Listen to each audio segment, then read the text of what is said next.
Ladies and gentlemen, to stay up to date with all the latest and greatest podcasts we do, head over to Spotify and search for Wrestling Bytes Podcast, or you can head over to anchor.fm/Wrestling Bytes Podcast to get the newest episodes when they come out, as they come out. But we do thank you for going back and listening to the archives over on YouTube or back on one of those sites as well. And we thank you so much for listening at Wrestling Bytes Podcast.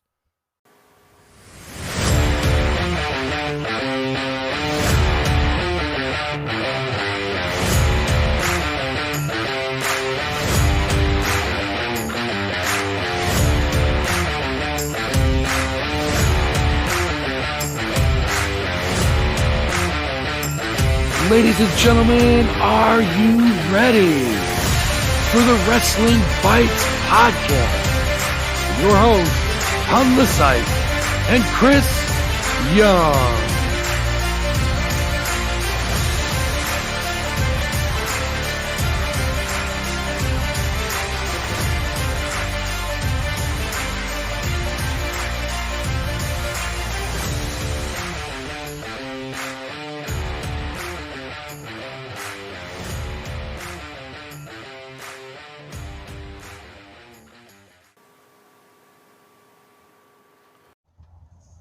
But before we go any further, ladies and gentlemen, let me take this time to tell you all, when I first started doing podcasts out here, I had to do everything from my computer. They didn't even have encoders at that time. We were just recording audio. We were putting it up.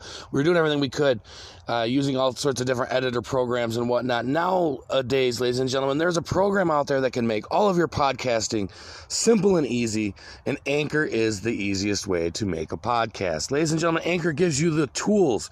It gives you everything you need in one place for free, which you can use right from your phone or your computer. Now, I can tell you that this is very helpful for someone like me whose computer went down. I am able to get on my phone, record these podcasts, and still get them out in a timely manner. Their creation tools do allow you to record and edit your podcast to make them sound so great like they do coming out of Anchor. They'll also distribute your podcast for you so it can easily be heard everywhere: Spotify, Apple Podcasts, Google Podcasts, and many more. You can easily make money as well from your podcast with no minimum listenership. Again, no minimum listenership.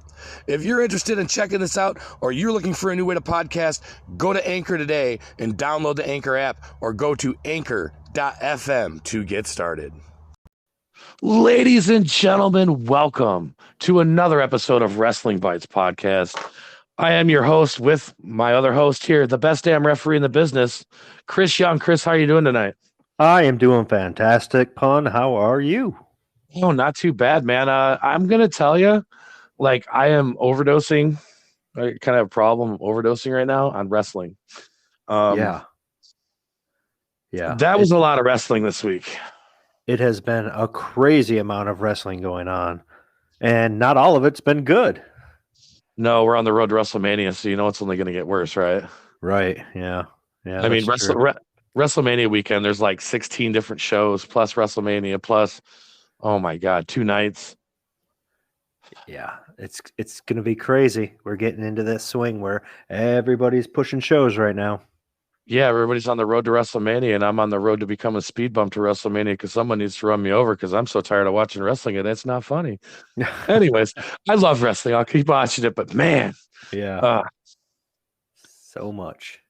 So the world of wrestling is just hype right now, man, because of the road to WrestleMania. Like you said, everybody's on that momentum train right now. And we've seen some good wrestling, and we're going to get into our favorite part right away on the reviews. And honestly, before going into this week of wrestling, I'm not going to lie to you, Chris. I was kind of sad. I wasn't looking forward to watching this week's worth of wrestling based on last week's. And this week wasn't as disappointing. I personally feel on an average grade. Yeah, we're going into 2 major events with Impact and WWE. So I was hoping we'd get some good go-home shows. And kind of.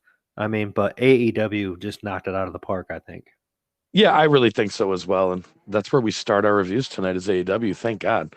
We can get right into AEW. AEW's been knocking it out of the park even more than what they have been, in my opinion. And this Dynamite, in my opinion, was up to par as well. This Yes. was an interesting setup. We had featuring in this show was a TNT match for the title for the championship for Sammy Guevara and Darby Allin. No DQ match with Thunder Rosa and Mercedes Martinez. Lee Moriarty versus Bryan Danielson. The Inner Circle implodes. Chris Jericho and Jake Hager versus Santana and Ortiz. And the Face of the Revolution qualifier, Wardlow versus Matt Caster. Promos from CM Punk, Hangman Page, and Adam Cole. Yeah. I just did that because then we can just cover all that right now. Yeah. The show opened and they had managed to put Keith Lee in there, but no Jay White. No Jay White. I noticed that. Yeah. So, and the show started with Punk sitting in the ring, which I think everybody wants to see CM Punk. So just to start off the show, nobody changed the channel.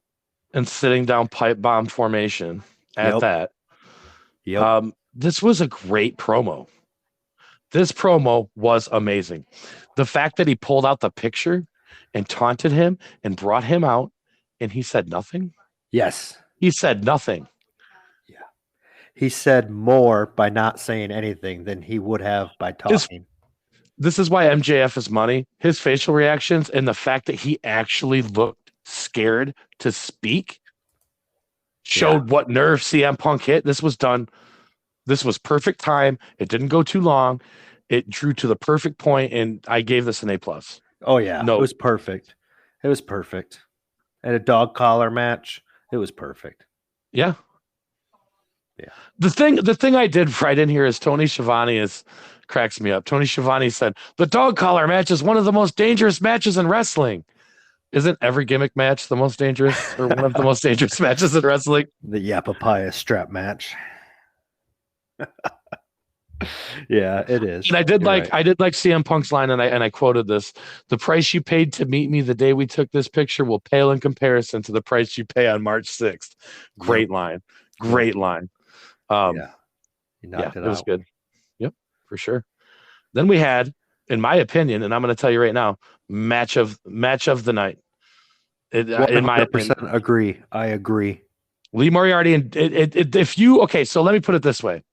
For old school wrestling fans, this will be your match of the night. If you're a flippy stuff guy, you're going to grade this probably a D-. This was a technical match of technical matches. The reverses were on point. The impacts were on point. They worked the body point on time. The chain wrestling in this match was A++. If you want to know how to chain wrestle or what chain wrestling is, watch the first 3.5 minutes of this match. You're reading my notes. I put no flippy stuff. Started off great. Yeah, this was. I mean, the match was fantastic. When they locked their legs and converted into handstands, dude, I popped so hard. Yeah, yeah, it was great. Oh man, like I could talk about this match all night. We could just talk about this for this whole thing. Yeah. Instead, I'm just going to tell you, watch this match, guys. Yeah, I gave it an A-. It was almost flawless. Yeah. I gave it an A as well. The triangle sleeper, as the referee called for the bell, was great. I thought that this just was done so well. Yeah. After the match, Danielson demanded an answer to his proposition to Moxley.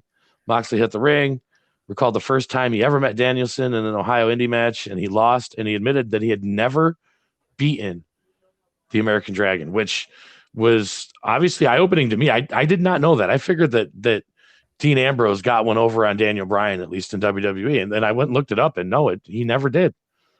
I didn't care. He talked and he didn't say anything. We just want an answer. He told him he didn't stand by nobody until he bleeds with him first. So yeah. Obviously that sets up for a match, which is probably going to hopefully leads to a. I want to see these guys create a stable. I do. I think that they would elevate young. I think their whole goal is to elevate these young wrestlers. Yeah, that's what they're tipping their cap to. So we'll see if it happens. Again, this part I gave an A as well. Man, I feel like I'm blowing AEW tonight. I didn't. No, I didn't care for it. I just want an answer. I just enjoyed this match in this whole spot. I want an answer as well.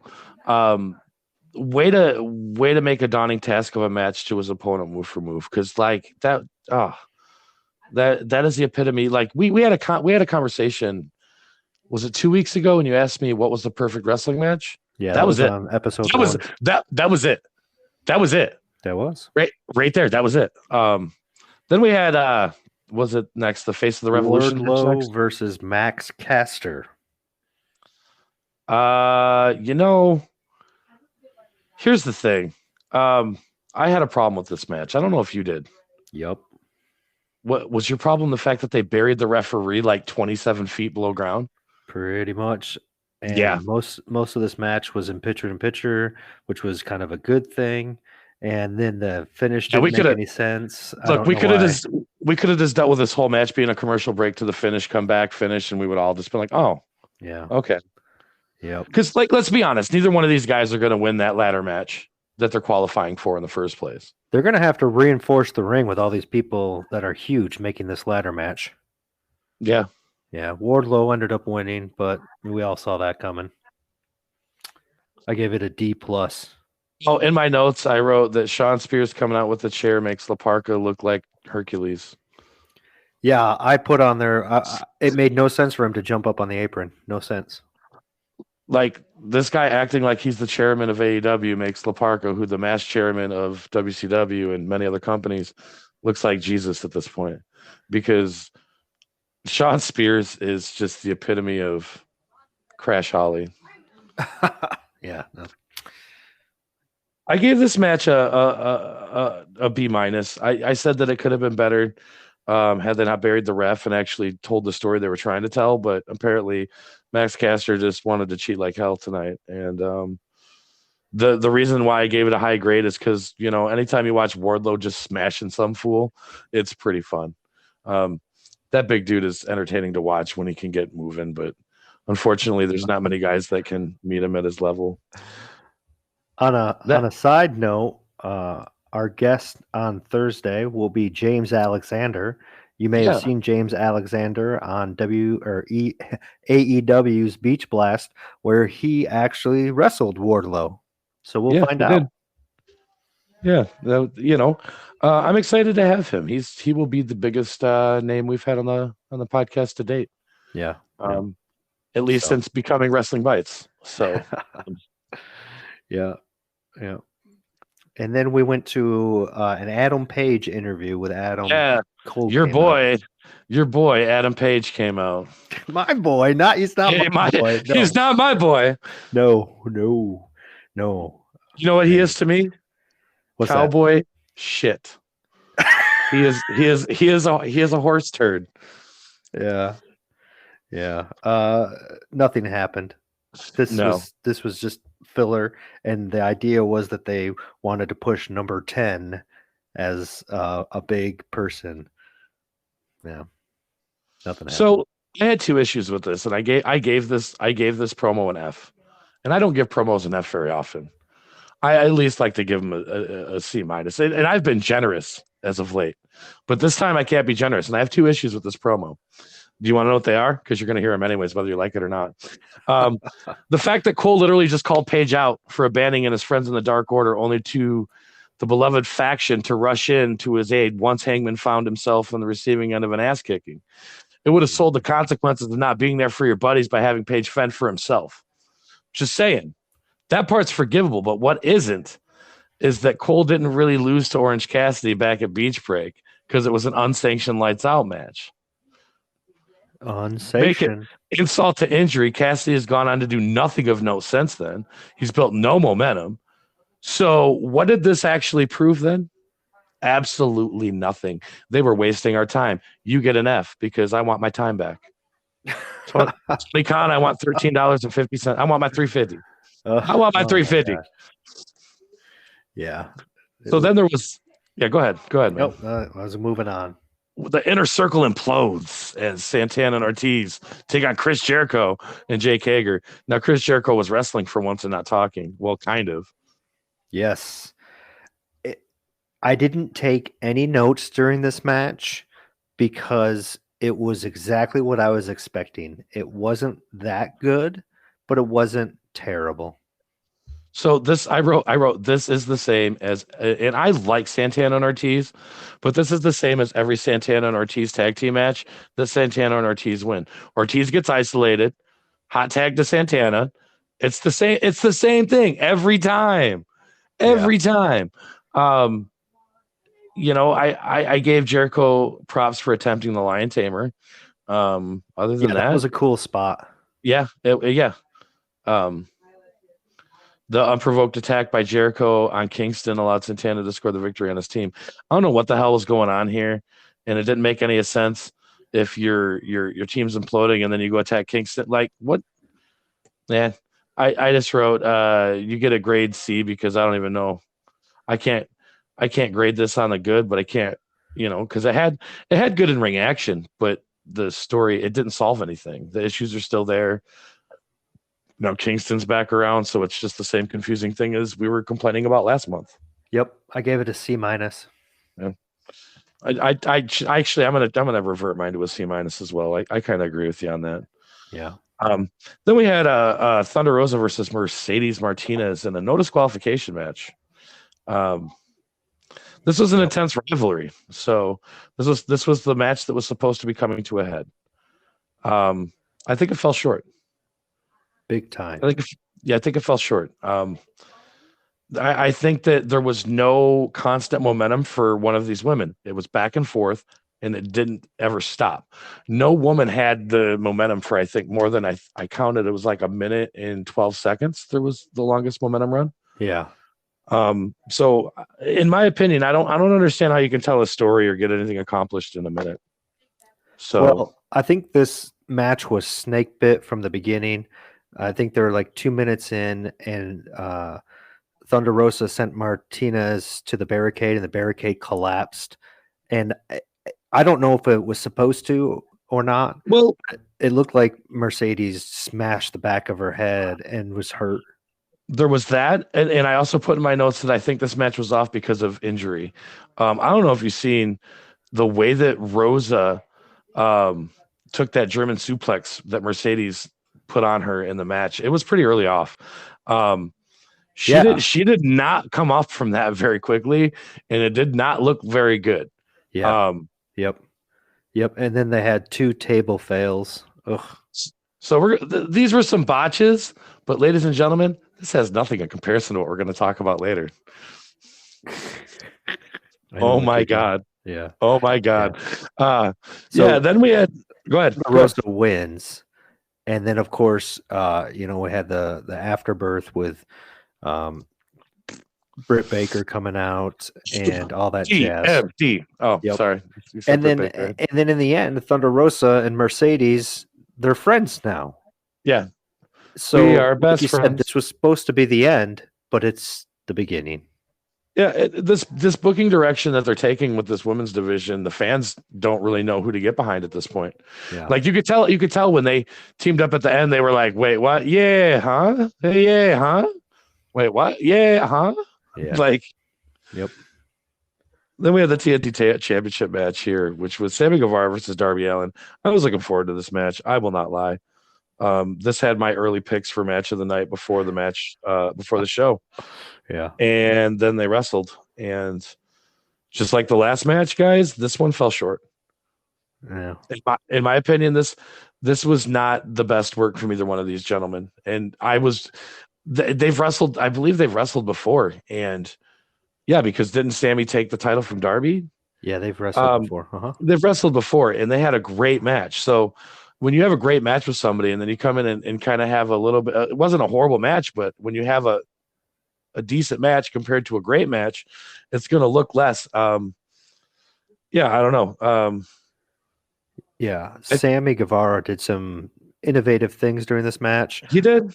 But the big glaring mistake was Darby Allin forgetting which leg to attack. Oh. Yeah.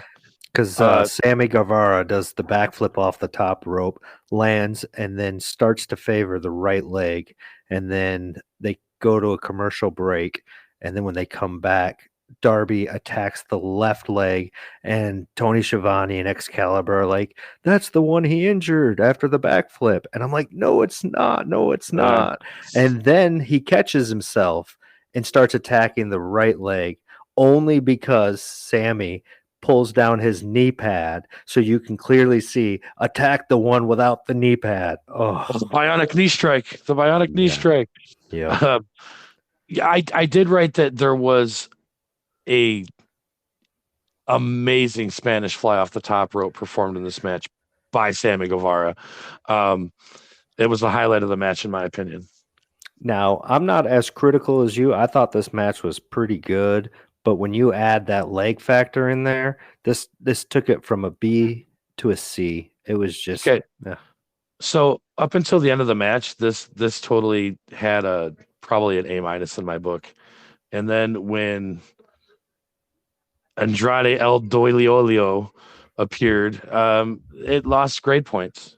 Yep. Off as soon as he showed up, this match lost value. Yeah, it was a crap finish.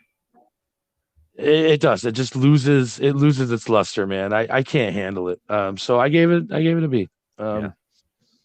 These guys were on big stages wrestling in main event matches before, and it was still an ultra competitive main event that did not match the last one. So it would be impossible for me to grade this as an A-. It's got to be a B because the first one was an A.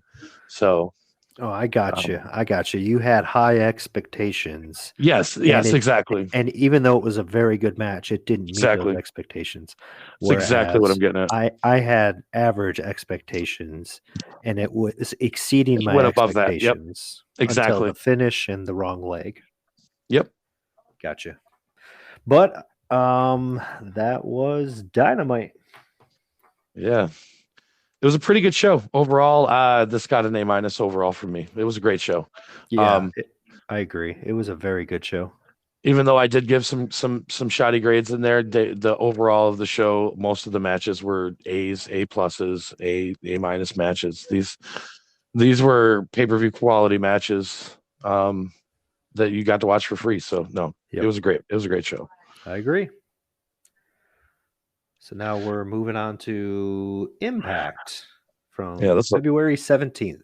I have a feeling this will be a quick one. Very quick. For the go-home show, it really was lacking in a lot of things.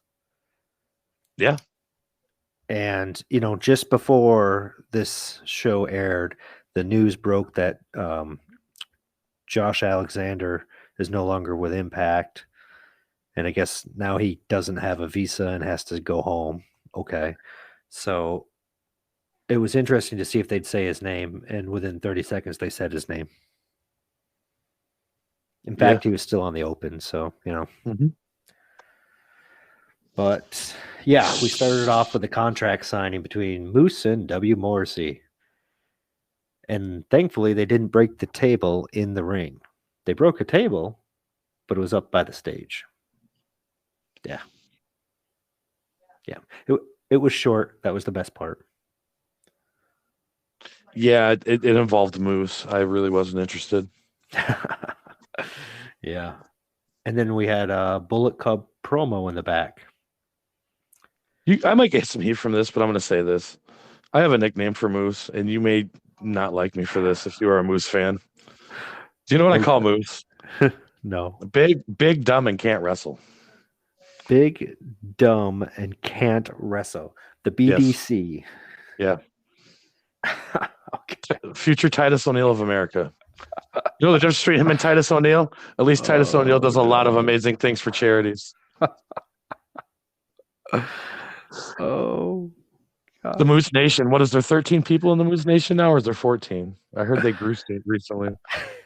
They were relocated. Okay. The witness protection, or did they just say no surrender? No, it's hunting season, so they got relocated. Oh, no idea.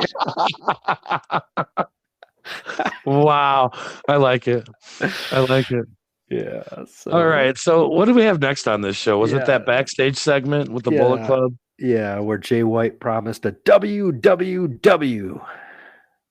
Yeah. He's on the World Wide Web.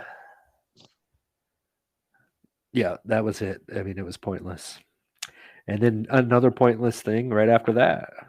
Your favorite Oh, woman. Masha Slamovich was on the card. This woman is so bad. Why do they employ this woman? Like, it was such a short, horrible match. Like, they will say it was short, sweet, and to the point. This was short, but felt slow, dragging, horrible, and I wanted to gouge my eyes out with a spork. Poor Kaya Dream. Never had a chance. Never had a chance. I don't She know got what they're worked over. She got worked over worse than Nia Jax and Awesome Kong in a pie eating contest. She did. It was bad. Oh man. Awesome Kong. For the Johnny hungry, but Masha starving. Yeah. She And won. again, like, these pants were begging for those thighs to be released like a dinosaur from Jurassic Park. Oh my gosh. I will never eat Twizzlers and feel the same again. Oh jeez. So then we had a triple threat match for the number one contenders match against Ace Austin, Blake Christensen, and Laredo Kid. This was actually a really good match in my opinion. I like Ace Austin. Laredo Kid is a great wrestler, and Blake Christensen was impressive in this match. He did a double reverse DDT after flipping over the top rope to the outside. It was the most impressive thing I've seen in a long time. You need to find this match and watch it just for that spot. Yes, the whole match lacked psychology, but they had some great moves. Oh, there were some great spots in this match. It was very entertaining. Even though it lacked psychology, it was highly entertaining. For anything else on the show, this was probably match of the night. Yep, and you could only win by pin or submission, and Ace Austin got the win. For the number one contendership. Yep. I gave it a C because I'm not into all those flippy stuff, and I wanted a little bit of psychology. But overall, I thought it was a good match, so I gave it a C. And then we had Lady Frost, which I was assuming was a Sub-Zero ripoff, but versus Giselle Shaw. She should. I was all waiting for the Glacier as a manager. Where's Glacier when we need him? Yeah, it was Giselle Shaw's debut. She is supposed to be the quintessential diva, apparently. Yeah. Yep.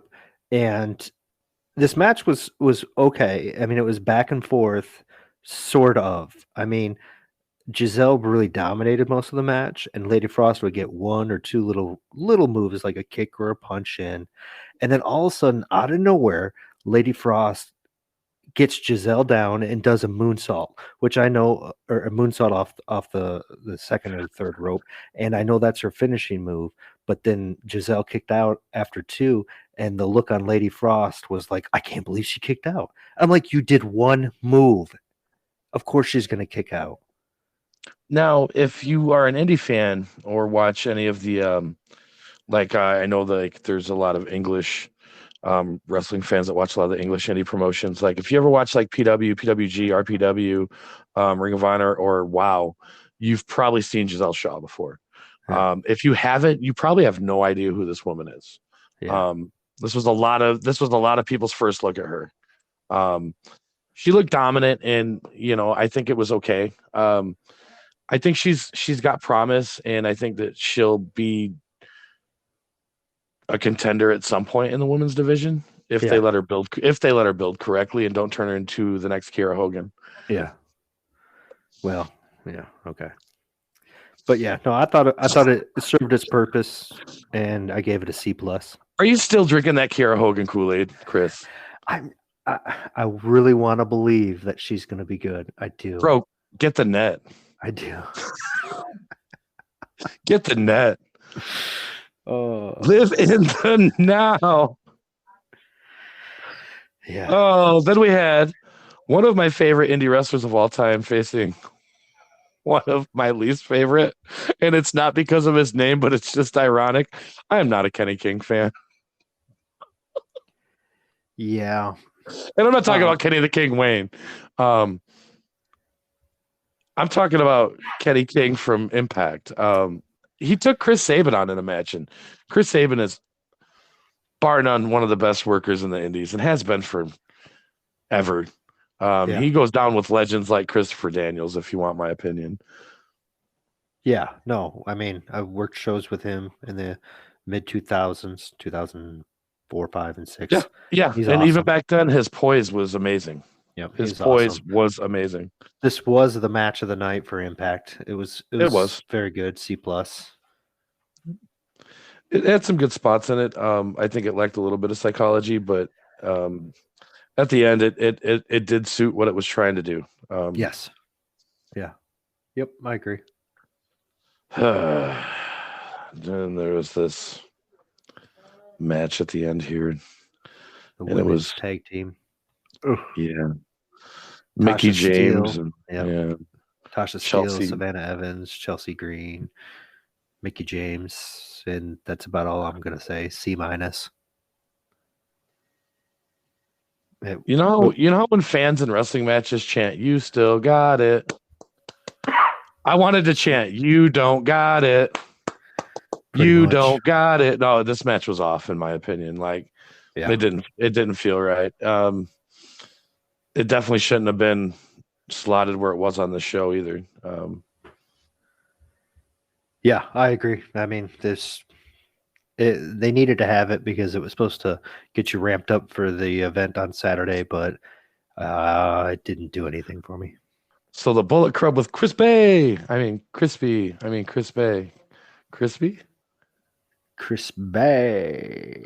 versus Violent by Design. I like Eric Young. It's interesting to see him still doing things. Yeah. Yeah, he'll be doing things for another 20 years too. I think Tonga's a great wrestler as well. I mean, this match was okay. Again, I think it was another average match though, and I have a problem with these six mans. I'm not in favor of 6-man matches, but this was actually okay. They did a good job, I think. Well, my problem with 6-man matches is this. I didn't mind them when they were used for the occasional like go home show of, oh, we don't really want to put our champions in a match where they're going to get hurt, so let's put them in a 6-man tag and run it for 10 minutes at the end of the show. Yeah. I get those. I get running 6-man tags when you have a storyline and it works where you kind of crossbreed some stuff. But there's like 6-man titles and there's just it happens far too much nowadays, and I think that it's just bloated in the wrestling market. Any 6-man match is automatically downgraded, no matter who's in the match or what's going on. That's why we only get Survivor Series once a year, because 8-man tags are boring. Yeah. Yep. Yep. I agree. But they did overall. The show didn't sell me to buy into No Surrender. They told me 1,000 times during the broadcast, it's no surrender this Saturday, no surrender this Saturday. And that's really about the only promotion they did to build it up. I wrote at the end of my notes in this one, they're pushing the pay-per-view no surrender. And I will tell you right now, ladies and gentlemen, I will not surrender my money to watch this pay-per-view. Yeah. So there will be no surrendering of.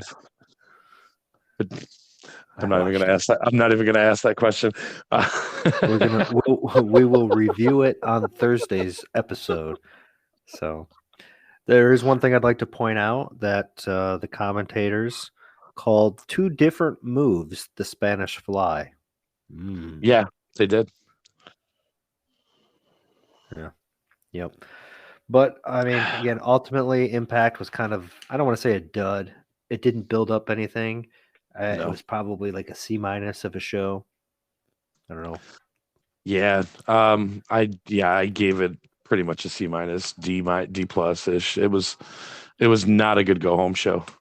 I think a lot of wrestling companies lack on go home shows nowadays. Yeah.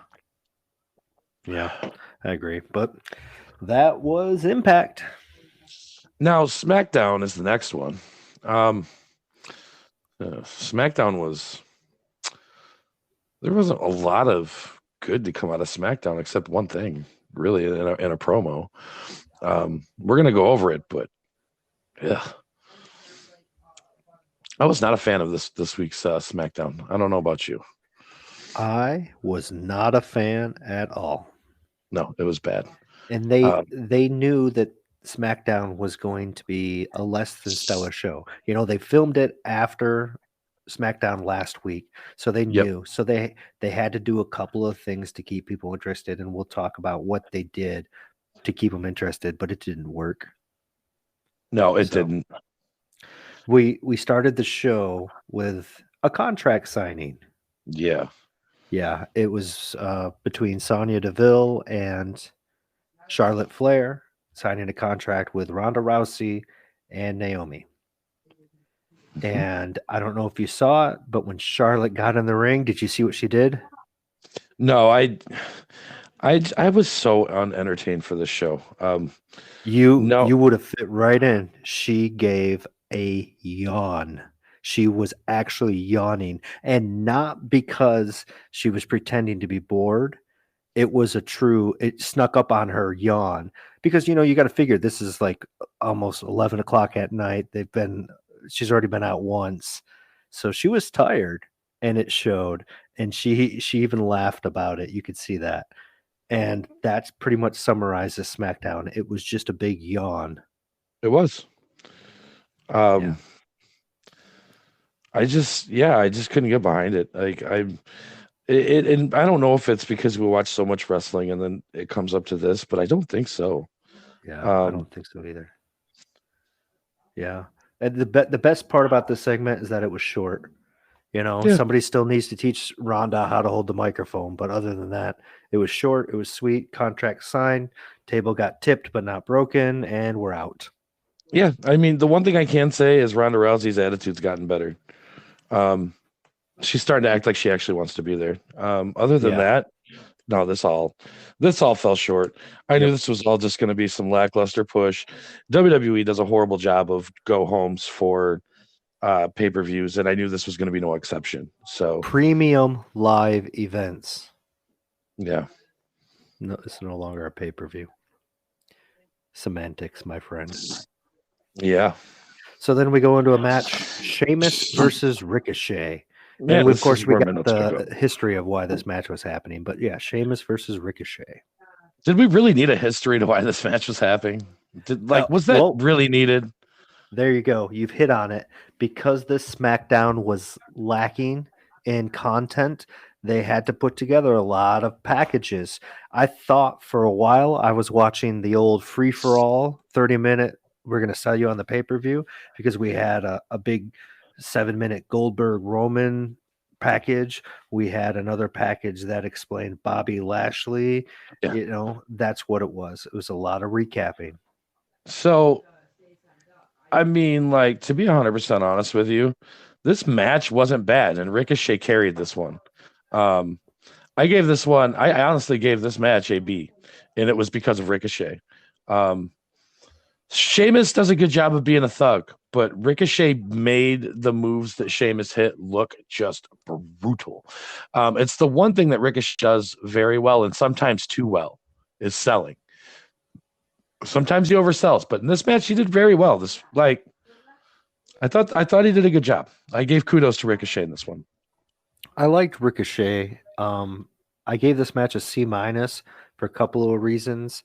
First off, the finish I didn't care for because of, you know, the involvement of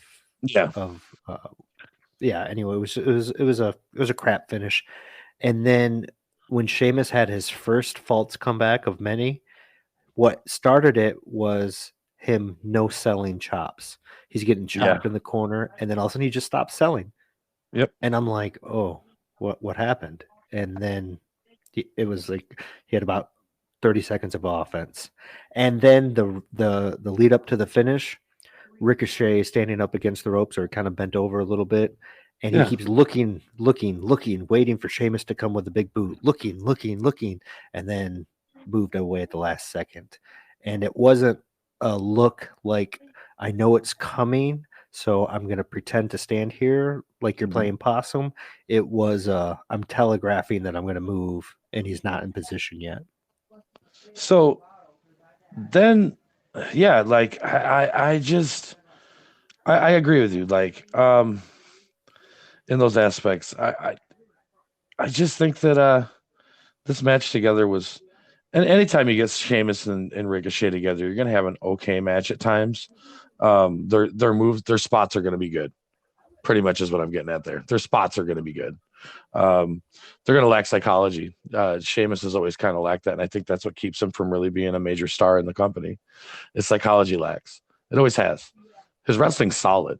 His psychology has always lacked. Well, Um, now that I'm thinking about it, there was a spot in there where Ricochet jumped over the top to the outside, and Sheamus tried to catch him, but he couldn't. And I'm yes, thinking, you know what? I, I said the same thing about Charlotte. This is already 11:30 at night. They're yeah, they're probably super tired. So yeah. I guess maybe I'm being a little too critical, Well, forgetting that's it's a what taped that's show. what WWE gets for taping shows and pushing that on their fans. And the fans were exhausted at this point too, if you couldn't Yeah, tell. Like they were yeah, tired of being there. yeah. Um, then so what did we give them after this match? Well, Like on that note, I don't understand what went into that idea of taping it after SmackDown. Why couldn't they have just taped it on a Sunday night or a Tuesday because night or after Raw or something? I don't know. well, It just to was be weird. fair, they were filming Superstars and something else, that a Level Up show. So, like, the only time they really had to do it was after SmackDown, because then they were taking off from doing production in Saudi Arabia on Saturday afternoon. So they had to get there, get costumes all approved.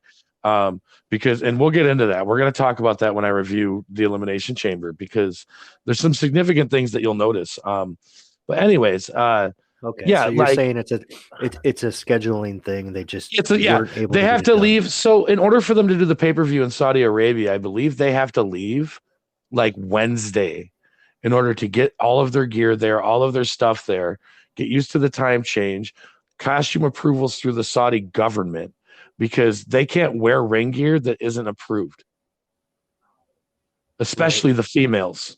So like there's a whole, so yeah, I was reading on it, and they like, the only option they would have had was to film it after Raw, but then the fans would have had to have sat through an entire ring and set change. Yeah. Oh yeah. Like, Yeah. You're and they right. I already had guess. they already had Yeah. superstars already runs off the Raw set. So there's no, you know what I'm saying? Like they just, Yeah. we'll just double SmackDown, give the fans more bang for their buck this week as far as like in crowd. But I guess. um Yeah. Okay. I Makes think it sense. made the show lack, and being their go home show, that was a faux pas. I agree. They should have found a better way to put these in, even if they pre-taped the previous week and went live SmackDown Friday night the following week and pre-taped that too. It Yeah. might have been a smarter deal, but who knows? Um, I don't know. But then it was Promo City after this. Oh my Uh, gosh. the Yeah. Undertaker's got a huge video package for being in the WWE Hall of Fame, and he deserves it. Thank you, Taker. Some of my favorite wrestling matches of all time live involve the Undertaker. Yeah. Uh, Yeah, no, I mean, congratulations for making the Hall of Fame. He yeah, definitely deserves it. But yeah, we didn't have to sit through this no, long segment. no, We know. no. They could have done this closer to Mania if you want. This was just a time filler. Oh shit, we got to kill some time. Let's throw that Taker promo in. Yep, exactly. And then they come back, and this is how I know they did it that way. Then they come back, and Roman Reigns is in the locker room with the Usos and Heyman. And then what do we get? Another high package, but this Yep. time it's for Goldberg versus Roman Reigns. Now we've seen this video package 4 or 5 times now. Yeah. Like, come on. Yep. Like I said, it was like watching a free for all. They're trying to sell you on the pay-per-view. Then the Usos head to the ring. Jay will take on Ivar. Now, this is another squash. Ivar won by DQ, but this was another squash onto the Viking Raiders. Who did the Viking Raiders piss off in the WWE? I don't know. That's a good question. They made somebody mad. They have been Now, squashed for the last month straight. I didn't think it was a squash match. I thought Ivar was able to get some good moves in. I thought he looked somewhat strong. I thought it But was the match of the night. when I say that, well, that's probably pretty fair based on this show. That's pretty sad though. What I mean by getting squashed is that Ivar doesn't even like the Viking Raiders don't lose clean. They lose quickly. It's always they never get a chance to showcase their talent. They're two very agile, large dudes who are impressive in the ring, and they hardly ever get a chance to spotlight it. You got to see some of it here, but this is the one time that you'll see this in quite some time. Quite some Okay. time. They're scheduled to fight the Usos at Elimination Chamber. Okay. Yeah. And I can tell you right now, that match lasted an eighth of the time of this match. Actually, that match never started. Yeah. They got beat down before they even came out. So it's horrible the way that they're booking these guys. Okay. I can give you that. Yes. They're not doing the Viking Raiders any favors with the way that they're booking them. And with this DQ finish, it does make Ivar look weak. So yeah, they should have gave them some momentum going into the pay-per-view since they have had none. But it shouldn't have been against the Usos. Well, Eric lost whatever it was a week or two ago. So why can't Ivar go over in this match clean? I mean, it's not like it's a big deal. You're not. Yeah, it doesn't hurt either. Exactly, because it's a singles match. It's not a tag match. So we had a crap finish in the first match. We had a crap finish in the second match, and there's only 3 matches on the card. Then we had this Drew McIntyre. He's got to stop carrying this sword. He's got to stop doing. He's got to stop carrying this sword. That's all I'm going to say. Braveheart, you are not. We know last week Madcap Moss had a horrible black eye, and I would really like to believe least of his worries. I would really like to believe that it was makeup, because a week after the incident, he had the black eye. And so I'm thinking, okay, so this is pre-tape. So they're going to wash off the black eye. And they didn't. So here Madcap is, 2 weeks after getting attacked with a huge black eye. Yeah. I'm curious. You're going to have to tell me when we get there. Does he have a black eye at Elimination Chamber? No, but that again is the least of his worries after the match he has, and we're going to get into that because my God, yeah. No, he didn't. Okay, good. He was able to take a shower. This was another shitty promo. The only thing I liked about this is that, I got to give props to Happy Corbin. He must listen to our podcast, Chris, because in this match he had a joke in this promo. He said, "What does Drew McIntyre's bad neck have in common with the breakfast cereal? They both go snap, crackle, and pop." So, mad props, Happy Corbin. Thank you so much for listening. Yeah. That's hilarious. I didn't even catch the cereal reference until now. Yeah, I totally did. I was laughing. Yeah, that's funny. And again, this match was average, if you want my opinion. It was literally like the fact they have to remind us every 2 minutes that this is the prestigious title. They're pushing the Intercontinental Championship in a main event match to try and get it some more prestige.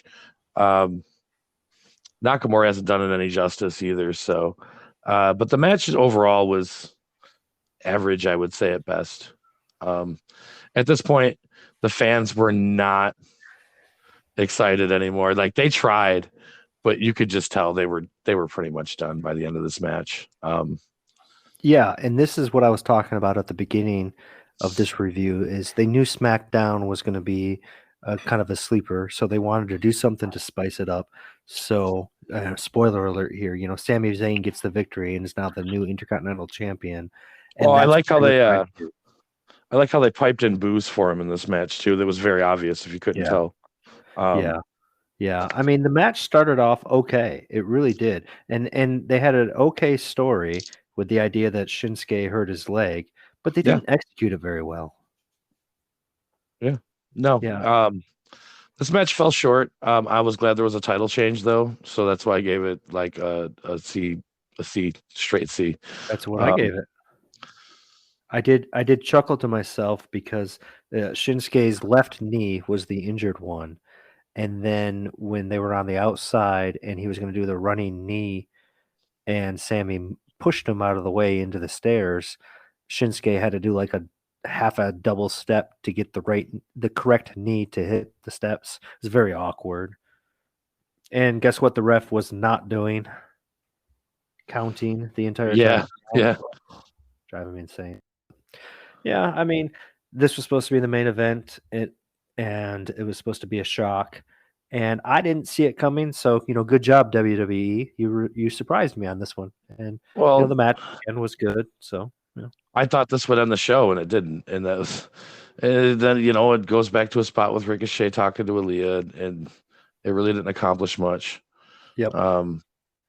Then there was a preview of the Raw Elimination Chamber, which didn't accomplish much. Then Roman Reigns came out with Paul Heyman for their face-to-face with Goldberg. And to be honest, like, this just could not have happened, and I would have been just as happy because, like, it didn't do anything. Basically, Goldberg said that I'll see you at 12 o'clock tomorrow, and then Roman told him Goldberg was next, like, and that was it. Like, yeah, there was some Goldberg came out. Wasn't there a Michael Jordan reference in there somewhere that I missed? There was a Michael Jordan. I don't remember. Some exactly, like 11th commandment on the island relevance, and thou shalt not interrupt the wise man's promo. Yeah, like Paul this was, said that. Yeah, this was like some of the more crappy work by Heyman that I've heard in a while because he's pretty good on the mic. But then, of course, they let Goldberg grab a mic and. Thank God he just dropped it. Yeah, I know. I was like, yeah. I was like, oh my gosh, yes, he's not going to talk. And then he talked. Yeah, then he spoke. Yeah, this was bad. This didn't need to happen. It didn't build nothing. It made me not want to watch this match. Yeah. Yep, it was SmackDown was a disappointment. It was a dud. Even though they had the title change, that couldn't save the show. Like Charlotte Flair would say, that's kind of what I thought. It was beyond. Yeah. It was not good. Yeah. That was SmackDown. All right. Now we're on to the bread and butter, the Elimination Chamber, ladies and gentlemen, taking place in Saudi Arabia in the middle of the day on a Saturday. I, for one, was happy that this was an afternoon show because if it was bad, I'd actually be awake to watch it instead of falling asleep like I normally do with the WWE pay-per-view. So that was kind of cool. The kickoff show had a grudge match between Miz and Rey Mysterio. Mysterio weathered on an early storm. Miz ended up slowing the pace down. Overall, it was a pretty decent match. I think that this match probably would have made more sense to be on the main card, and you could have bumped one of these other nonsensical matches off. But I gave this match a B- because it was fun. It was energetic. The crowd was ahead of was definitely behind them. They were ready for the main card. And these guys kept this crowd moving and going and ready. It was definitely a kickoff match. It served its purpose. So, full disclosure, so everybody is aware, because there were two major events happening this weekend. Pun the Psych took Elimination Chamber, so he's the one that's going to be doing most of the reviews on that. And then I watched Impact's No Surrender. I'll be giving the reviews on that on Thursday. So I'm not going to have a lot to add. I did watch the opening match with Goldberg, but ultimately, yeah, I'm not exactly sure. I'm hearing for the first time what happened. Yeah. So then, I literally wrote in my notes, Roman Reigns goes on first or last. So I assumed that this would be, and it was the Universal Championship match between Reigns and Goldberg. I wrote, well, here goes 5 minutes. That's what I wrote in my notes, but I was actually surprised because these were good entrances by these guys. This was a good build. Goldberg struck first. He delivered a spear to the champion. He set up for the jackhammer, and Reigns countered. The tribal chief tried for a spear of his own, but the veteran caught him with one of his own. Then Goldberg set up for a jackhammer, but Reigns countered it with a guillotine. This match went on for a minute. It was back and forth for a second. It built some momentum. It had some good spots. And then Goldberg tried to escape, and he couldn't get out of that. He couldn't get out of it, and he passed out. And the ref called for the bell. I think this was built and delivered as big move, big shot, main event style, old day. Should have had the Michael Buffer ring announcer type feel to it, and it delivered. The match was exciting. It was great. I gave it an A. For me, as a Goldberg hater, to say Goldberg did an excellent job in a match makes me almost want to vomit in the back of my mouth, but I won't because he actually had a great match. This match was fantastic. I loved it. And here's the reason why. They established the story right away. They locked up, and Goldberg was able to power over Roman Reigns. And Roman kept trying, but Goldberg, throughout the whole match, kept overpowering him. So the story was set. Roman could not overpower Goldberg, so we had to find another way to win. Yeah. And he did. Yeah, and he I tapped him wasn't out. expecting Goldberg to basically pass out. And it No. happened. And I was like, oh my gosh. Well, the And- significant thing is Goldberg has never tapped out or submitted or ever been choked out in a match ever. I gave this match an A- only because at the very end, traditionally, I felt like that hand should have been raised 3 times and dropped, but they didn't do that. I'm nitpicking, but ultimately, yeah. They were trying to give it an MMA feel, I believe, Chris. I think that's why they didn't do it. But Yeah. I agree with you. The 3-hand is just synonymous with wrestling. Yeah. Yeah. But no, I loved this match. I thought it was fantastic. And I saw a lot of critical feedback on TikTok. A lot of people hated this match and thought it was ridiculous, but I don't know what they were watching because this was great. Yep. I think this is the last match for Goldberg's contract. I think it should remain that way for a while. Let him stay away. Let him regain what made him special. And if he chooses to come back, he'll be hotter than he has been. I think that this is a time for Goldberg to fade away until next year and make his little. He's basically doing the WrestleMania runs, it seems. And if that's what he does, then I think it'll be great because he'll come back white hot. If he comes back next month, I don't think it's going to go so well for him. Yeah, I agree. This should be the end of Goldberg. Mm-hmm. Then we had the match I wasn't looking forward to at all. And ladies and gentlemen, I'm going to tell you right now, this is in 2 matches. I have a tie for match of the night. This is one of them. The Women's Elimination Chamber match. Let me tell you right now, this match was on point. This was for an opportunity to compete for the Raw Women's Championship at WrestleMania 38. Rhea Ripley, Bianca Belair, Doudrop, Liv Morgan, Nikki ASH, and Alexa Bliss battled inside the Elimination Chamber. Morgan and Ash kicked off the show. This was a good start off to this match. Nikki controlled the opening of the match, but then Doudrop came in and just stopped her momentum. Instead of having one dominant person, which I thought they were going to do with Doudrop, they gave her offense, and then as soon as she got her offense in came Rhea Ripley. When Rhea Ripley came in, she set her sights directly on Nikki. They had their little bout. Nikki got eliminated. And from there, all hell broke loose in this match. All hell broke loose in this match. It was Bliss was in the match, and I don't really understand the Alexa Bliss gimmick, but her in a ring, no matter what, is a good thing. She came in when her Elimination Chamber was called. She hit a beautiful Hurricane Rana, a nice double knee moonsault to the midsection of Liv Morgan. Morgan kind of recovered from that eventually, and the next spot in the match that was worth mentioning was a sunset flip power bomb to Doudrop. And it scored the elimination on Doudrop. Wow. And it was hit. It was beautiful. You rarely see a sunset flip powerbomb. Yeah. Which, for it to be done this way and not awkwardly landed and it landed perfect was great. At that point, Bianca Belair came into the match, and this was pretty much a house clean. Bianca Belair came in and just went unleashed. She went after Rhea Ripley. They unloaded on each other. She ended Liv Morgan with a double code breaker, only for Alexa Bliss to come in and hit her with the Twisted Bliss, which eliminated Liv Morgan. Shortly thereafter, Belair delivered a KOD, and the nightmare to end her match. Ripley was eliminated. Then it was Alexa Bliss and Bianca Belair. And I was not like, I thought at this point, okay, this is going to end pretty quick. They had a nice exchange.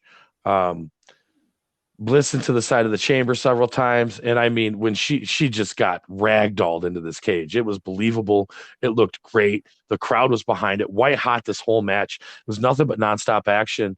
And at that point, after she slammed her off the ring, she missed a 450 splash, which allowed Alexa Bliss to get the DDT of the EST.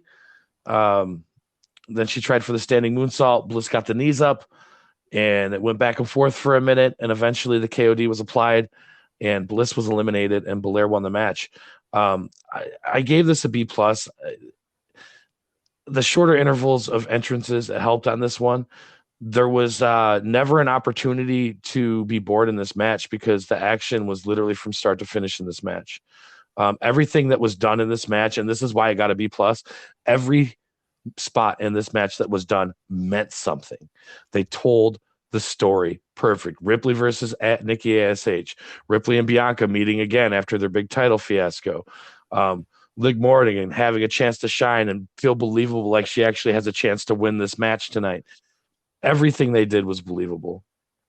The only thing that took away from it was that Doudrop should have probably been a little bit more dominating because she was such a strong presence on TV lately. But other than that, this was a great match. This was a great booking for once for WWE. And this is probably the best women's Elimination Chamber match of all time. Well, the other match. That's good to hear, because after the debacle of on Raw with the gauntlet match, it didn't look promising, but it sounds like they were fast paced and that everybody hit their spots and it was entertaining from start to finish. Yeah, it really was a great match. Great. People were on their feet. It kept people moving, and it moved very well into the next match. Very well into the next match. And the next match was the match of the night. Bar none. This is what WWE is lacking. They need to take notes from their own match on this show. Naomi and Ronda Rousey took on Charlotte Flair and Sonya Deville. Now, there was a whole thing in this where Ronda had said that she could beat Sonya Deville with her arm tied behind her back.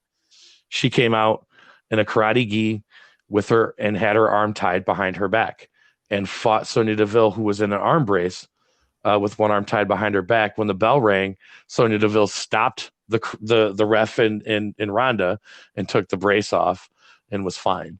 So we knew that was all a work. And Ronda Rousey beat the tar out of Sonya Deville with one arm, did a knee strike by jumping off of her thigh and doing the full executed knee strike, and dominated for a minute until she eventually got double teamed. They worked the good arm of Ronda Rousey in this match to the point where it was very bothering her. They were grabbing onto the rope that was tied behind her back to use it as an advantage for them to keep her from tagging and things like that. This story was told very well, and Ronda Rousey did find a way to overcome this. She got a great hot tag into Naomi, who came in and did some amazing flippy shit and a nice head kick. A corkscrew plancha that was phenomenal. Standing flat ground on the ring apron to Charlotte Flair, who was standing on the outside of the ring. She delivered a corkscrew plancha without touching a rope and hit her flat in the chest. Oh my gosh. It was beautiful. It was beautiful. It was probably the move of the night. Naomi is amazing when it comes to flippy stuff. A big kick from Deville returned the advantage. Both Charlotte Flair and Sonya Deville took the momentum before Naomi unloaded with a kick, made the tag back to Ronda Rousey. Ronda Rousey fought with a disadvantage. She finally got Sonya Deville up on her shoulders. She tried several times in this match, finally got her up, delivered the Piper's Pit one-armed, and grabbed her, hit the arm bar, and tapped her out. This match got A+ in my opinion. And a lot of people did not say that. A lot of people thought this was a television quality match. I think with this match, if this match would not have told the story of Rousey with her arm tied behind her back, this match would have deserved an average grade. But the fact they told this story and executed it to perfection, and the spots were perfect, this match, in my opinion, was the match of the night. This is probably one of the best women's matches I've seen in the last 5 years. So the idea here, on paper was to have Rhonda with one arm tied behind her back to kind of mask the fact that she's not the best worker in the world. So if she does trip up or something, you think Yeah, that's the idea? I think it was. It worked because Ronda Rousey, being a martial artist, she knows how to work with one hand and balance. Like, I don't think any of these other women could have pulled that off. Yeah. Um, she did a great job, and like the story was told very well. She never untied her arm, and when she tried to use it at the end of the match, she would act like it was holding her back. That, like, no matter what you want to say about Ronda Rousey, like, how can you take that away from her? She sold this perfectly.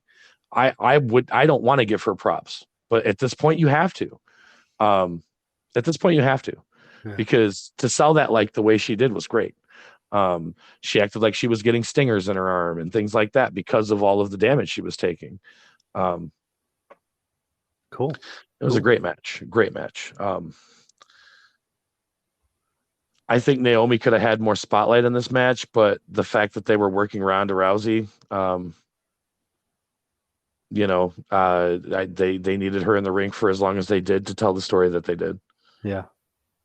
Awesome. That's good. Then we had what I will call the most botched match I have seen in a long time. This was a false count anywhere match between Drew McIntyre and Madcap Moss. I'm going to tell you right now, I am severely worried about Madcap Moss' safety after this match. Drew McIntyre beat the brakes off Madcap Moss in this match. He promised a madcap mauling, dude, and he did not. This was Receipt City. Before the match, there was a squabble outside on the entrance ramp, and they eventually fought back into the ring, and it looked like Madcap Moss had stiffed Drew McIntyre a couple of shots outside. They get into the ring and immediately they do the reverse of Alabama Slam face down. Madcap Moss tried to roll during the reverse face bump and landed directly on his head. Bam! Oh. Spiked his neck, impacted us. You could watch it impact all the way through. Oh, it's fucking brutal, man. I really thought that he was dead. Like, they went and checked on him, and he got up and fought, dude. He fought for like 10 more minutes. And you could tell it was bothering him. The further it went in this match, the more you could tell it bothered him. Then, later on in the match, there was a overhead suplex to the floor that McIntyre launched Moss with. He landed so awkward on his shoulders that, again, landing on your neck the way you did, then hitting your shoulders. Well, then guess what happens when he's outside? Drew McIntyre picks him up to do a belly-to-belly onto a table outside, right? He ragdolled him across the table. Oh. He just ragdolled him up on the table. At this point, I was generally worried for the health and concern of Madcap Moss. I think he had died 5 minutes prior. That's brutal. That sounds brutal. Eventually, as we all could figure, Drew McIntyre did get the victory, but the way he got the victory was the most cringiest thing I've ever seen in my entire life. He delivered the Claymore, but this is a Beavis and Butthead thing. Like, the poop is coming out of the ass of the ass. Okay, so he delivered a Claymore while holding a Claymore. He delivered the Claymore kick while holding that damn sword in his hand. Does that make any sense to you whatsoever? I was like, oh, he hit a Claymore with a Claymore. Drew, lose the sword. Lose the sword, Drew. No. Lose the sword. Lose the sword. Yeah. What was the rating on that match? Well, it depends on if Madcap Moss is broken or not, but I don't even know how to grade this match. If I had to grade it, I would give it a D+, and I would give an A++ to Madcap Moss for taking such bumps. You're right. The black eye was the least of his concerns. Oh yeah, now his neck is going to be a way major concern. Yikes. Then we had one of the hype matches of the night, Lita taking on Becky Lynch. The trailblazer of a bygone era battling the measuring stick of the women's wrestling. Lita challenged the Raw Women's Champion Becky Lynch in one of the night's marquee bouts. The veteran outsmarted and out-wrestled an overconfident Becky Lynch early, but big-time Bex turned in the tide in her favor, hanging her up on the rope. She pounded away at the Hall of Famer, rocked her with a back elbow, and caught her with a spinning back kick. This match went back and forth. Lita was dominant for quite a while, but then Lynch delivered 2 Bexploder suplexes. The third was counted as Lita dove face first to the mat, hit very awkward on the third one. At that point, I wrote, "Welcome back to the WWE, 16 years, and you're eating the mat again." The exchange of rights brought Lita back into the match, and a pair of clotheslines stunned the champion. She hit a crossbody. The crowd went nuts over this crossbody. False comeback, and then Lynch wriggled her way free of the false comeback from a roll-up. And basically, at this point, Becky powdered out. She did the normal heel thing. And then we pretty much seen what you would see from every other wrestling match in WWE. Becky Lynch got slammed into the commentary table, which get used far too much. Then there was a hang up on the ropes and false comeback. Lita broke out the Stratosphere in honor of Trish Stratus, but couldn't get the pin. Becky recovered. False comeback. Twist of fate. False comeback. Becky Lynch gets the win. That's how this match went. This match had some good spots in it, but it definitely was kind of disappointing to see Lita so dominant throughout the first 3 quarters of the match, just to watch it turn into a false comeback fest. So you're telling me Lita hit the twist of fate on Becky Lynch, correct? Yep, and did not win. And then I'm guessing there was a pin and Becky kicked out. Yep. So not watching the match and knowing anything, I bet you at that point in time you knew that Becky was going over. I knew Becky this match started. There was no way they were going to let Lita take the women's championship going into WrestleMania. Not being relevant in 17 years. Did you believe at any point in this match that there was a chance Lita was going to win? Yeah, when she was having her dominant run, I thought maybe they might. She's pretty dominant at this point. But okay, right. as soon as her finisher got corrupted, I knew it was over. Huh. It was a good story tell for the match, but you could definitely tell that Lynch did most of the heavy lifting in this match. Lita did exceed expectations, which turned out to make the match. I gave it a B+. Okay. It just leaves you to really wonder what this accomplished and what it's going to leave. What are you setting Becky Lynch up for WrestleMania? Because it's pretty wide open at this point. Then on to the worst match of the night, the WWE Men's Elimination Chamber match for the WWE Championship. This match was a debacle and a half. Wait, hold on. You said the Elimination Chamber match? Yeah. Oh, no, wait. Oh, no. There was a video package for it. Then they advertised a match between the Usos and the Viking Raiders for the SmackDown Tag Team titles. But it didn't really occur because the Viking Raiders came out and just got beat down for 3 seconds. Yeah, you alluded to that when we were talking SmackDown. Yeah, they buried him. And I'm so tired of watching the Viking Raiders just get buried. These guys way overtowered the Usos, and they got beat like government mules. It was so bad. Do you think they were running short on time and had to cut it? I don't know who the Viking Raiders pissed off. That's all I'm going to say. I don't know if you made Kevin Dunn mad. I don't know if it's Michael Hayes, bro, Vince McMahon himself, but yeah, ouch. I mean, we're going to have to figure that out. I mean, that'd be interesting to know if they were running short and it got cut or if that's how it was originally booked. Yeah, I don't know. There was potential there for that to be a good match, but whatever. Yeah. This match, this Elimination Chamber match, dude. You knew something was up. Like Rollins and Theory started the contest, which was good because Rollins is white hot. Rollins is money, and him and Austin Theory had a great start to this match.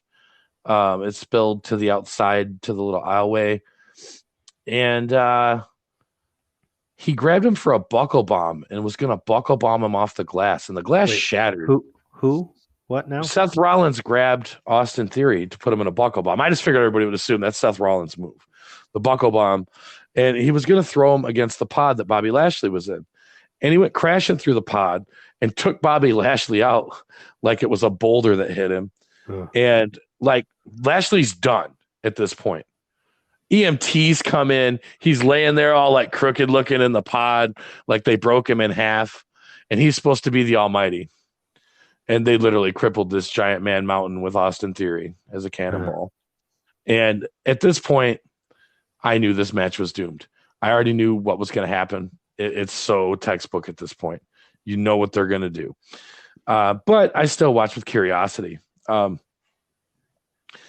This took out Austin Theory for a while in this match too. I don't think it really hurt Bobby Lashley. I think this is some kind of story thing where he gets some vacation time now. But that fall did not do well for Austin Theory. It took him a while to get back up. But then Riddle came in and he paired off with Seth, which obviously the spots with Seth were great in this match. He hit a nice Seth Rollins hit a nice reverse suplex off the top rope for a near fall. And this was all at time. The medics were still in the ring working on Bobby Lashley to get him out. They started stretching him out at this point. That's when I knew that Bobby Lashley wasn't competing tonight. There was some good spots continue going on in the match with Riddle and Seth Rollins. Riddle tried to hit him with an RKO. It gets blocked. At that point, Styles enters the ring. He took flight literally to all three of these guys hitting high-flying impact moves. Grabs Theory, sends him into the side of the chamber, delivering a dragon screw leg whip to Riddle. That was money. Spot on. Money application there. With his opponents perched on the top rope, a recovered Theory brought Rollins and Styles down with a double power bomb. That was probably one of the moves of the night. Austin Theory hitting Rollins and Styles with a double power bomb was pretty impressive.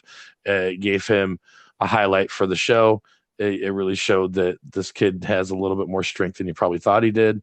I didn't like how shortly after that, Riddle kind of jumped Austin Theory, catching him with the floating bro, wiping out Theory, and eliminating Austin Theory as the first man out in this Elimination Chamber. Clock counted down. It was revealed that Lashley was in concussion protocol. They made a point to let us know this for whatever reason. He got stretchered out. He's not coming back, but now he's under concussion protocol.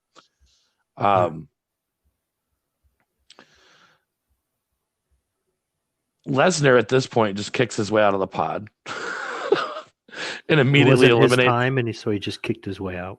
Well, it was his time, but so it was his time. The light hit him, and like the pod didn't open, so he just kicked his way out. He's, I'll just get out. Okay. Yeah, it was a thing. He immediately came in and eliminated Rollins, Riddle, Styles. It was literally like Brock Lesnar came in, and the rest of it was gone. Oh, that's right. I have to correct my notes. He didn't eliminate Austin Theory. He just messed him up, and I forgot that Theory was left. And I even wrote this in my notes. I forgot to correct it. That Austin. I thought this match was over when he eliminated Styles, and then they were like, "Wait, Austin Theory's still there." I thought he pinned him. No. So there it is. Austin Theory and Brock Lesnar. Who do you think's going to win this match? Who do I think? Yeah. Well, they've been pushing Austin.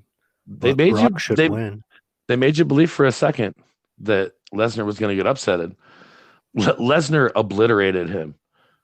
Suplex City. But then Theory hit him with a low blow and a rolling drop kick and a DDT, and he got the near fall. But all it did was make Brock Lesnar mad. Theory climbed up the chamber. Lesnar followed him, bashed his face in the plexiglass, and hit the F5 off the top of the pod. And that was it. Brock Lesnar is your WWE champion. Now that sets the stage for WrestleMania for a title versus title match between Roman Reigns. And that was so predictable that my grandma could see it. Oh my gosh. Are they going to unify the titles and finally get rid of all these extra titles? For 1 month. And then they'll Uh, separate them and have a tournament. wow. I mean, the next King of the Ring or Money in the Bank will be for a title. So When they overall, unify titles, they never keep them long. When Jericho unified them, it didn't last long, did it? I know. Overall, how was this show? I gave this show a solid B. This had some great matches in it. This was way better than the majority of the pay-per-views. That match got a C, but the pay-per-view itself got a B. Those women's matches were phenomenal.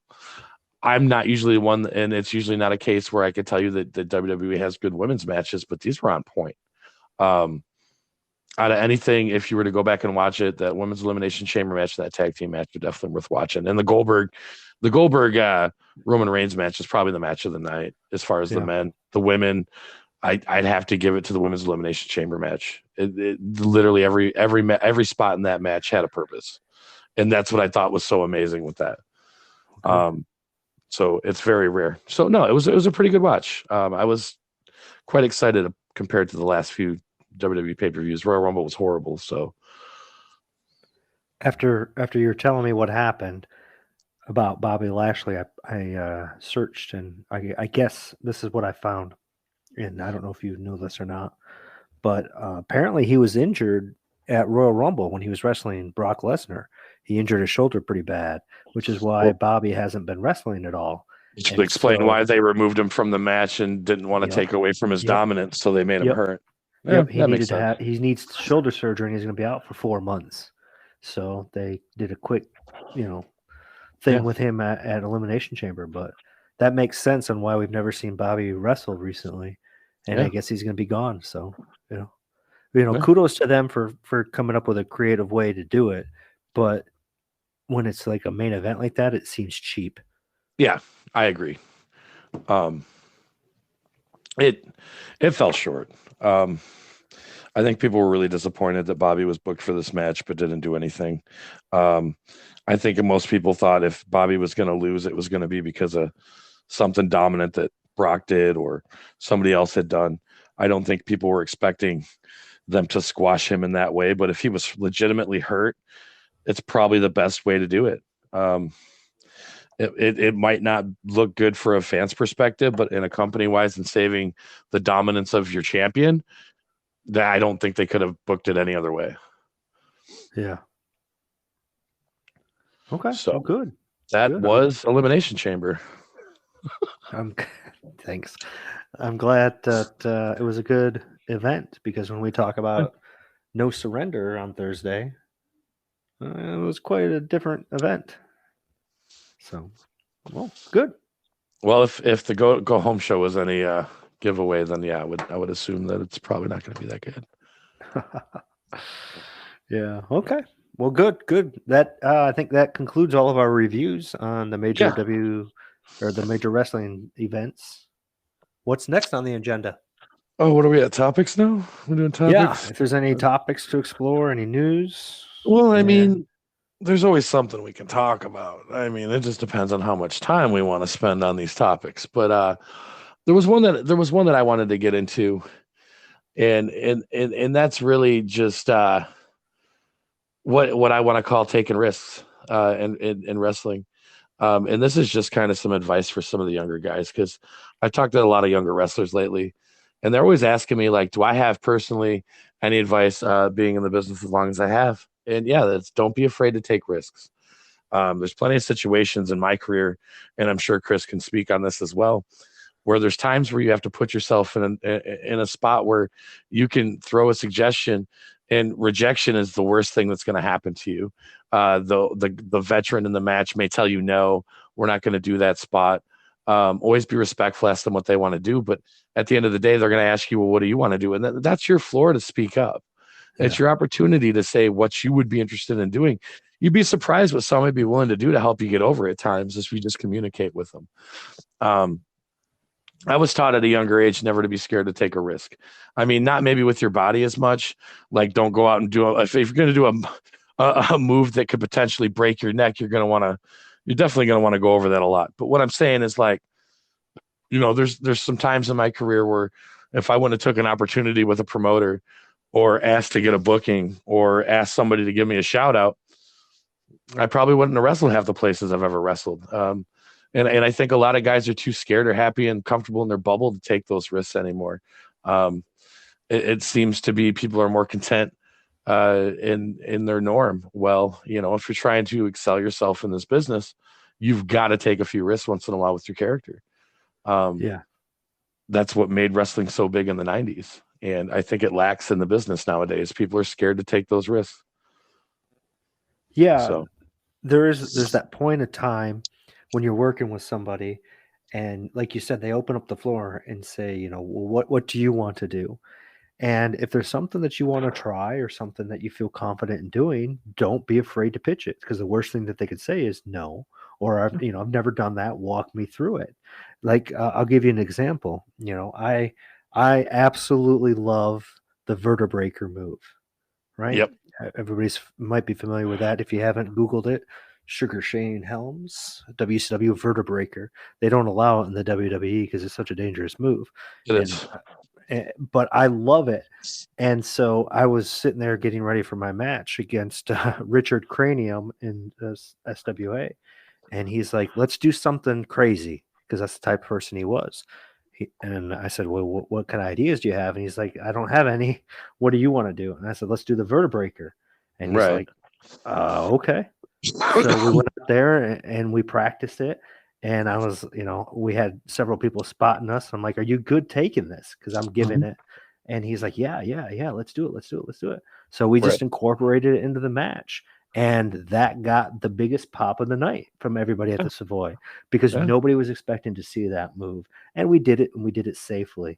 So, don't be afraid to speak up and say, hey, I want to try this, or I don't feel comfortable doing that. Let's walk through it.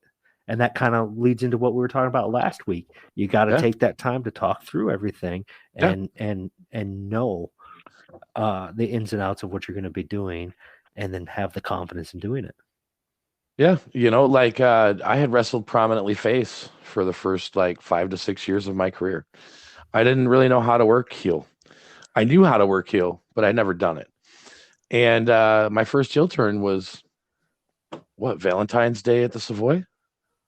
Yeah. When we split up and I turned on you, that was my first heel turn. That was my first heel promo. I was scared. I didn't know what I was going to say. I know what I was going to do. And I took a risk that night. When I said that you had the audacity to kick me in the face, and the guy in the crowd yelled, I'll kick you in the face. I'll kick you in the face.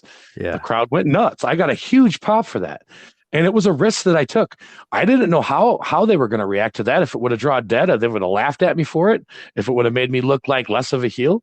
But it worked. It was effective. And it was in the moment risk that had to have been taken at the time. Had I not done it, I don't know if we would have got as much heat that night. I wouldn't have got as much heat that night. I had that guy going after me all night when we had that match. So yeah, it was worth it. So it's sometimes the risks are, risks. Mostly, like I said, most of the time, what are they going to tell you? No? Okay, well then work it in with somebody else. Right. Yeah. Yeah. Put yourself in the uncomfortable norm of being rejected once in a while, because that's the worst that's going to happen. Right. And if you see something that somebody does in a match that you absolutely love, talk to them about it.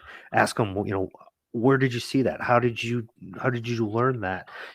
Maybe after the show, can you show me some things? Is that your signature move? So I don't want to rip off. So if I want to use this in another company that you're not in, I can use it there, but I don't want to steal from your thunder here. That's that again, that falls into last week's communication talk. I mean, that's something we're going to talk about constantly in this podcast. I have a feeling. So yeah.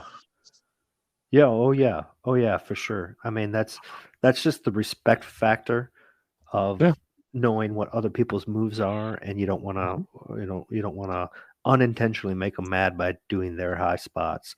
But back when we were first learning the business 25 years ago, things have changed. It used to be one of those situations where you were kind of walking on eggshells telling people, Well, I don't really know that. I don't feel confident with that. But nowadays, the way everybody wants to be safe and make sure everybody goes home, Mhm. it's nothing just to say, I don't know that. Yeah. Yeah. Can we walk through that? You almost will get probably more respect by saying I don't know than by just saying, yeah, we'll figure it out. I had a trainer tweak my knee, teaching me how to do a dragon screw leg whip. Yeah, dragon screw. Because he wasn't. It's like he would explain the whole motion, right? But he wasn't explaining where I plant my left foot. Yeah. So I kept doing it wrong because I'd plant my left foot like side right next to his hip. You got to face outward. So that way, when you do the flip over him, you're not breaking your knee to go backwards. You know what I mean? Like, it don't work right. So like, he kept getting an attitude with me, and like he tweaked my knee out, and like, I was pretty upset about it. Like, you're supposed to be showing me this. You're not supposed to be hurting me in the process. That's funny. That's funny you bring that up because I had a very similar incident when I was learning it. Supreme Brett Powers was showing me in the ring in Escanaba. He was like, "You know how to take the dragon leg whip?" And I was like, "Screw." And I was like, "No." He said, "Oh, well, here, let me show you." And then you're so accustomed to want to plant your leg to where it runs level, like perpendicular with their body, and you want it to make a T instead. And if you don't, it looks weird, and the fall's weird, and everything kind of looks muddled. And so I feel it. Like I definitely had an issue with that. I think that's the way that we were base trained, though. They just kind of threw us in there. We're like, let's do it. Yep. In the ring with screws. Yeah. Oh, man, that ring was so brutal. Oh my God. Our training ring was made out of steel piping that was rounded, and there was like a bar in the middle of this foam cushioned ring. No support. You took a bump on this thing and it'd take the freaking wind out of you, man. This thing was bad if you didn't get stuck by a screw that was sticking through the wood that was permanently placed on this practice ring. Oh God, that thing was brutal. Sadly, that's in somebody's garage somewhere right now. Probably. I was going to say, sadly, I think I seen it used at an indie show recently, but but yeah, no, I mean, just to put a button on this topic, safety is up at the highest priority. We want everybody to be safe. It should be. But, and the easiest way to stay safe is just by saying, I don't know. I don't know. Yeah, don't get in over your head. Yeah. Yeah, you don't have to jump off the top of the balcony. No, not at all.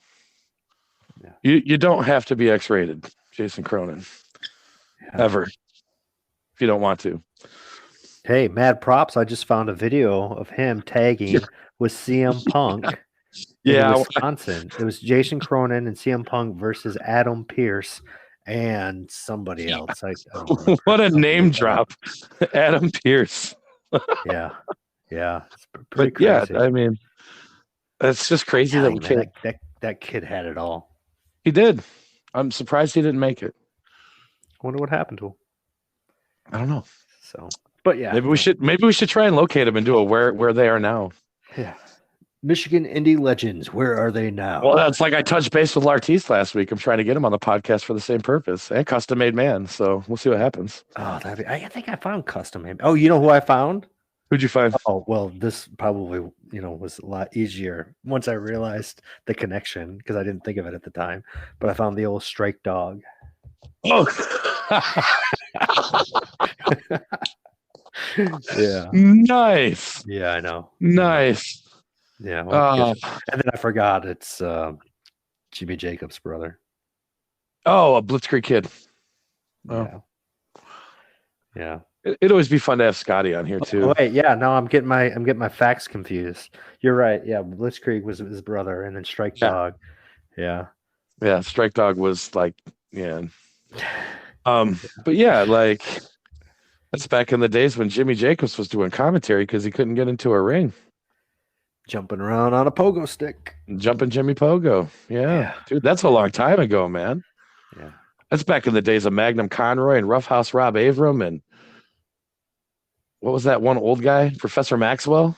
that guy had been in the business for years, though, bro. Yeah. He was like an old heavyweight champion in Grand Rapids like 30 years prior to that.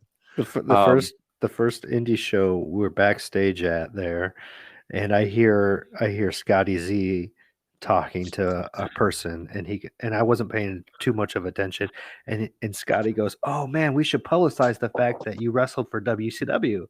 And I turn around and I look, and I'm like, "Who is he talking to?" Yeah, and I have no idea who this guy is. I'm like, "What the heck?" So I listened, and it was Larry Destiny.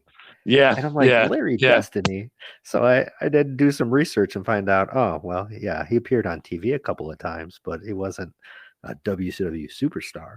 No, But he got rolled over on WCW Power Plant or whatever show that was. I was or in Saturday awe because night this guy was where I wanted to be. Yeah, I mean, you gotta put the big names over in the company, so they bring those guys in. I think that's pretty much all I ever did. But yeah, Larry Destiny was in WCW, Yep. as well as I think he did a stint somewhere else for a minute as a job. Oh yeah, I imagine he did a few things with WWE. I mean, he was a good worker. He was old school. No, yeah, he definitely wasn't a bad wrestler at all. Just one of those guys that was trying to catch a break, just like everybody. So yeah. So I think that's all I got for topics tonight. What do we got to look forward to in the world of wrestling this weekend, man? Ooh, fantastic. Yep. Let me pull that information up. You caught me here. Okay. So in and around the state of Michigan for this upcoming weekend, we'll start with Friday, February 25th. Pro Wrestling All-Stars will present Frozen Friday at the Banquet Hall and Victory Gym located at 23156 King Road in Brownstown, Michigan. Pro Wrestling All-Stars, 7:30 p.m., Brownstown, Michigan, this Friday, February 25th. Doors open at 6:45. Bell time is at 7:30. Admission is $12 at the door, $5 for kids, and a portion of the proceeds will be going to Victory Gym's veterans programs. You can find Pro Wrestling All-Stars on Facebook, Pro Wrestling All-Stars. And Awesome. then Sunday, February 27th, Independence Pro Wrestling will be back in Battle Creek, Michigan with Full Blast. IPW talents. You'll see people from the Death Threat Army. You'll see LaDon Sanders, Derek Wolf, Davison sorry if I said that wrong. But that's 6 p.m. Battle Creek this Sunday, the 27th, Independence Pro Wrestling. You can find out more information on Facebook. You can find IPW Pro Wrestling on Facebook. And then we'll go 2 weeks out. Extreme Intense Championship Wrestling, XICW, 7:30 p.m. in Detroit on March 5th.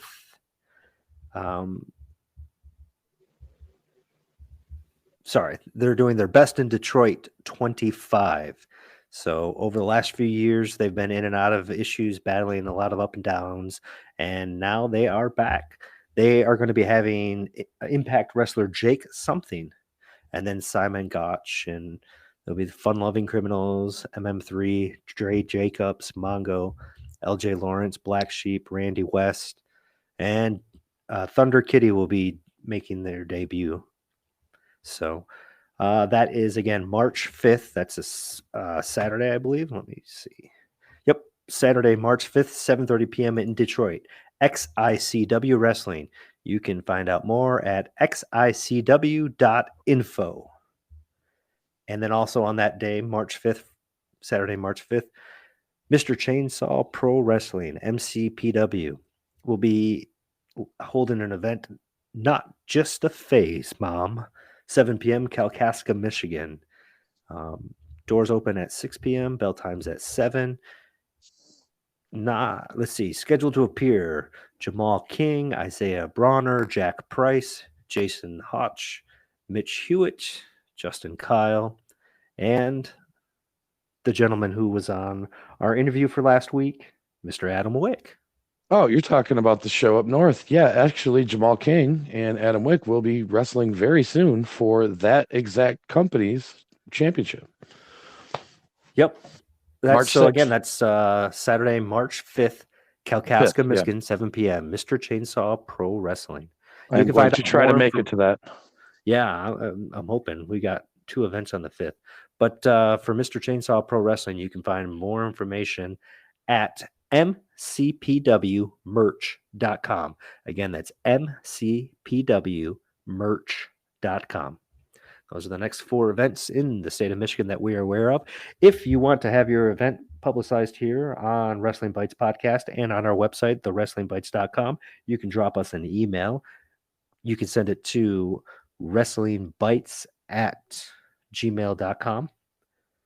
You can also find us on our website, thewrestlingbytes.com, and send us an email there. You can link up with us on Facebook, Wrestling Bytes Podcast. You can just search there. We're also on YouTube, Wrestling Bytes Podcast, and we have TikTok. You can just look for the Wrestling Bytes Podcast. I can't remember, but we're on all those platforms. Ultimately, we're everywhere. You go to the website, thewrestlingbytes.com, and you can find us anywhere on social media from there. Yeah, and we're located almost everywhere you get podcasts, ladies and gentlemen. Almost everywhere, except like a couple of them, but we're cooler than them. Yep. With that being said, the only other thing I think I had to promote tonight, there was something. I was going to promote that I have confirmed 2 interviews that I'm going to be scheduling up this week. One of them is with Xavier Justice. I'll be taking that one later on this week, sometime in the morning. And Wednesday night, you and me both will be interviewing Solo, also known as Solomon, from IPW. He's got a tremendous story as well. I want to hear some of the training stories from this guy. He was trained through Truth Martini's gym. So, and it shows. So we're going to get a chance to talk to a young prospect who is on his way up in Michigan Indies. So look forward to that coming up next week as well. Awesome. Yeah. And just as a reminder, this week on the podcast, we'll have James Alexander on Thursday. And then we've also confirmed in the near future, independent wrestler Danny Astro will also be on the podcast. I am 75% confirmed on Jordan Grace at this moment. I'm just getting a date locked down with her. So that's another one we've got in the future. Date are you looking for? Well, I'm trying to get that going and the podcast, but I'm working on the podcast first. She is the strongest person in Impact. So, yeah. Yeah. Well, she can body slam me anytime she wants. So, yeah, this Thursday, we'll look for that interview with James Alexander. Should be fantastic. We'll also be doing some reviews of Rampage, and we'll be talking NWA Power. I will be giving you the results of No Surrender this Saturday. And then, of course, Monday Night Raw from Monday. At that point, I will take a nap. I don't know. I mean, after Elimination Chamber, it could be good. We're kind of resetting some storylines into We'll see what happens. WrestleMania. Yeah. We'll see what happens. We'll see. All right. Well, you got anything else to add tonight there, Chris? I don't. That's all right. for now. Appreciate the opportunity to sit and talk wrestling for a little bit with you and get your ideas and thoughts on everything. Yeah, and I just wanted to do a quick shout out to everybody who has joined our Facebook page over at facebook.com/official wrestling bytes. I want to thank you guys. We've seen a huge amount of support over there this week. Keep it up. Tell your friends. They'll tell their friends. They'll tell their friends. And before you know it, Wrestling Bytes will have a crap load of friends. This is what we're trying to do. So I want to thank you guys so much as well. Yes. Thank you, guys. Word of mouth means a lot in the indie scene, and it means a lot for us to pun. Again, I just want to thank you for the great conversation you had with Adam Wick. If you guys haven't checked that out on episode 4, please do yourself a favor and listen to that. It's very, very good. You got to check that out. That was a great interview. He's got some great insight on a guy that we both personally know, Jimmy Jacobs, and one of the reasons why he's one of the most underrated independent wrestlers in the state of Michigan, which I 100% believe. Go check that out, guys. He was an amazing interview. Yeah. Yep. Okay. Well, I have nothing more to add, so I guess I'll be done for the day. Make sure, until next time, you keep it between the ropes.